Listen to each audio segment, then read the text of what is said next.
Donc, pour mon portfolio, j'ai décidé d'utiliser la plateforme Classroom parce que je trouve que c'est une plateforme qui a le plus de chances que j'utilise avec mes élèves.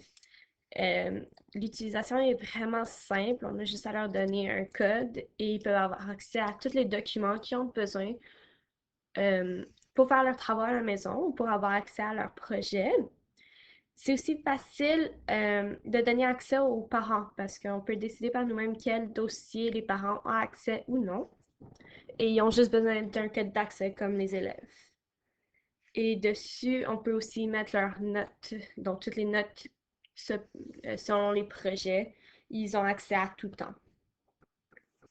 Donc, voici mon portfolio. Donc, dans travaux et devoirs, j'ai séparé en 5 sections. Donc, on a les réflexions personnelles. Donc, les réflexions personnelles, c'est surtout les réflexions qui étaient rattachées à certains ateliers qu'on a faits. J'ai décidé de les séparer parce que je trouvais que ça allait être plus facile comme ça pour voir vraiment ma réflexion séparée de l'atelier. Après ça, on a les ateliers obligatoires. Euh, donc, ils sont toutes, je les nomme comme ils étaient présentés euh, dans les ateliers. Et à côté, j'ai mis le cours et le numéro de l'atelier.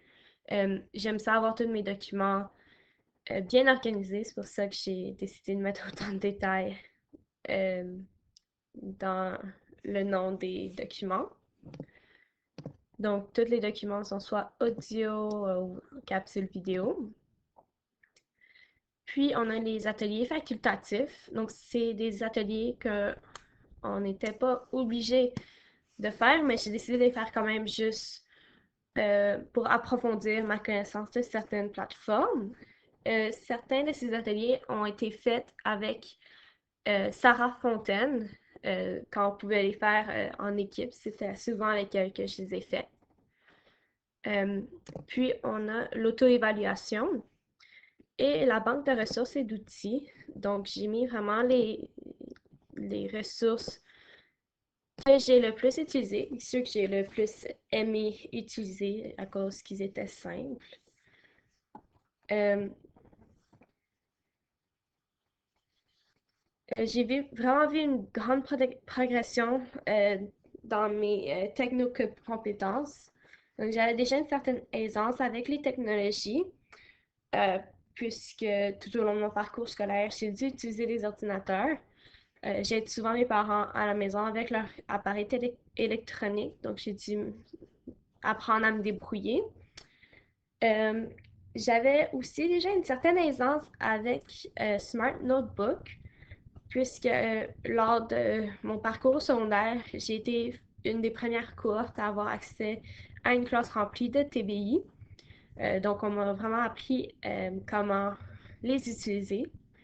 Par contre, j'ai découvert pendant ce cours différentes fonctions de notebook. Donc, je ne savais pas qu'il y avait une capture vidéo, des captures d'écran et d'autres activités qu'on pouvait former à partir de notebook.